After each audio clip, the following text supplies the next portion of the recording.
Hamınıza salamlar.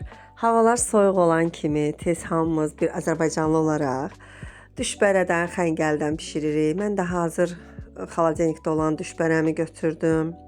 Xodu biraz az da yağda qızartdım. Yəni bu dəfə sulu kimi istəmədim deyə. Yağda qızardıb və biraz qızarandan sonra üstünə biraz çox yox, biraz su tökürsən. Yəni belə də yemək olar əslində qızarmış kimi.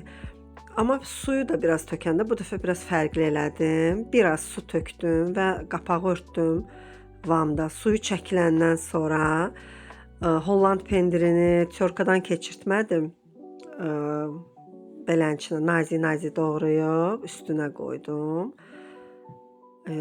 Yəni sonucda eyni şey olur əriyəndə. Və əriyəndən sonra qapağını örtdüm. Biraz da qaldı çünki hazır pişmişdi.